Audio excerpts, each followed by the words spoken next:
G'day viewers, it's Michael here again for SingleRacer. Welcome back. And so viewers, I might have had an epiphany light bulb kind of moment where I got two terms totally mixed up with each other, and I'd like to share that with you in regards to an experience I had online recently. And now, saying a light bulb moment might be over exaggerating a little bit, but it came about because for those very new subscribers to my channel, you're probably not aware that when I first got my license, I did 2 of the 3 courses you could do at a raceway. So this was in Australia called a raceway that involved learning how to drive better. So the first course that I did was called a skid control course, and the main theme of that course was teaching me a technique called threshold braking. Now,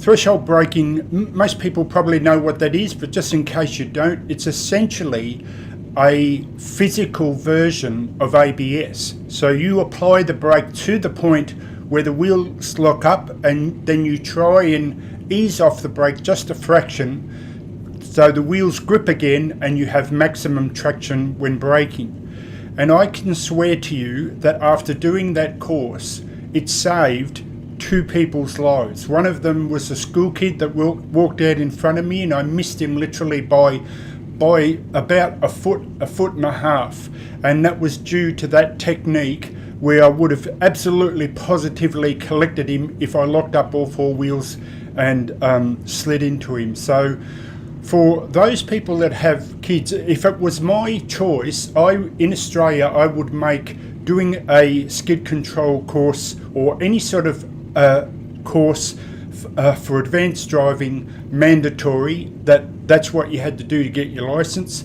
and I highly recommend for any adults that have kids that are about to learn to do that as well. And so the second course that I did was called the advanced driving course, and that actually led on to the third course, which was to go for your CAMS license. I'm not sure if CAMS is a worldwide thing, but it meant that you could then go racing in real life, which of course I never wanted to do. Thank goodness for sim racing, but I did the advanced driving course. And so you learn all these kind of terms that are synonymous with racing. So things like threshold braking, trail braking, what is understeer, what is oversteer, and even lift off oversteer, things like that. But the one thing that I was never ever really good at was drifting. Now, I do have to say that I never actually have sought out dedicated drifting channels. It's just not my thing. I think I actually watch it on TV. I enjoy it, but it's not something that I personally specifically want to do. But if you do want to know about drifting, I recommend Alex over at the Extra Mile. He's got a series on drifting, so you might want to check that out at some stage. But that's exactly how this video and these 2 terms that I got mixed up came about, because I was mixing up the term drifting with what I realise now what I was talking about was power sliding. So what actually happened was I was online in this car. This is the Maserati Alfieri, I guess you would say. Again, I'm not too good with the actual names, but when I was online, I actually saw Alex online at the same time, and I immediately, this was after I sort of exited my online fun for the day, and I said, "Oh, you've got to try this car. It should be really good for drifting." Well, he commented back that he actually did, and he did do a video on this, so you might want to check that out as well.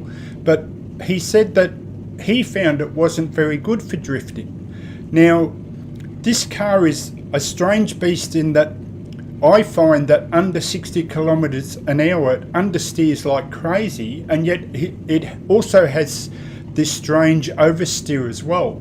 So it's like this weird mixture of the two, and that's what Alex found so confusing, was because, you know, Alex is of a level where he can really push that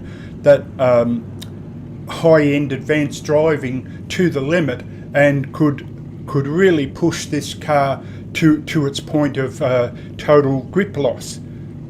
And so then it occurred to me that I'm getting these two terms mixed up. I'm getting drifting mixed up with the term that I should be using, which is a term that actually explains my whole channel, because I always talk about Grand Prix legends and GT legends and all those kind of cars that drift on all four wheels. But it's not actually drifting that I'm doing. What I'm doing is power sliding. And so if we go outside now to this front wheel, now this might not apply now. I actually watched the last episode of season 1 of the Grand Tour with Jeremy Clarkson, and they did a drifting bit in that last episode. And in those cars, so we're talking cars of 2017, 2016, 2017, they'd all been modified to give almost 90% of car angle that they could drift. But in a normal car, it was always my understanding that if you got past 30% of car angle, so like this kind of thing where it's hitting you can't go any further, then it was almost impossible to get the car back. You had to be really, really skilled to get the car back. And so as we go back in the car now, let me show you my initial example of why I said to Alex that this could be a great drifting car. And then when Alex commented to me that he felt that it wasn't just based on its overall handling, I realised that I was getting the two terms mixed up, where I was associating drifting with the word power sliding. Okay folks, so here I am on the tourist version of Nordschleife, and this is how the situation came about, because I have a slight problem with my 8-year-old wheel.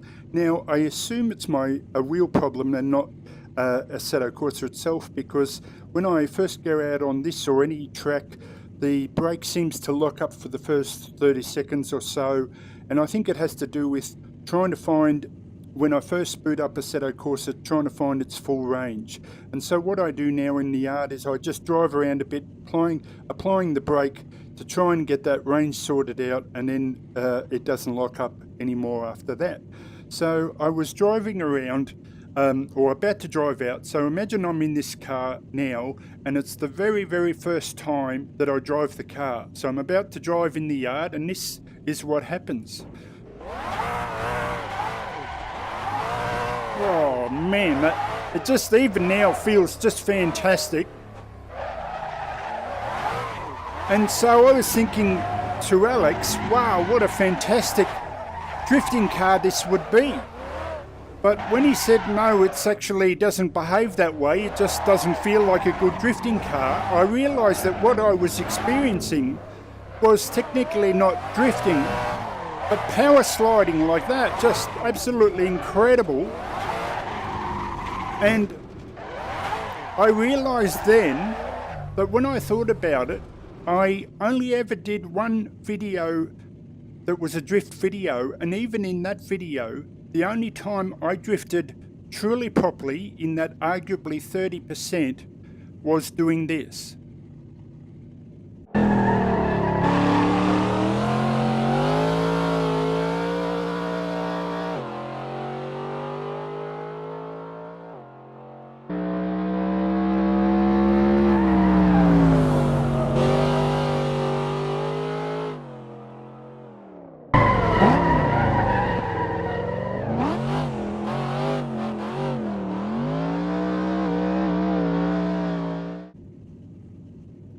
And then I realised that, I've always said I'm not a drifter, but I realised that what I was getting confused with drifting was not drifting, but it was this power sliding. Ooh, I run over. Just that beautiful on all fours. And that is just my element, and that's why I liked it so much. But mistakenly, I associated it with drifting. So now let's go to what I consider my favourite track for power sliding, and let's see how it goes in a race. Okay folks, so here I'm about to start a race with the other 3 DLC cars, and there they are there. Now, I do want to stress that this is a slowed down race. It's not meant to show their speed, it's just meant to show the difference between my interpretation of what I thought was drifting to power sliding. So I want to race with them, so I don't want them to take off on their normal speed, so I've slowed them down a little bit just to hopefully make the video a bit more fun. So let's head off on a race now, and let's go racing.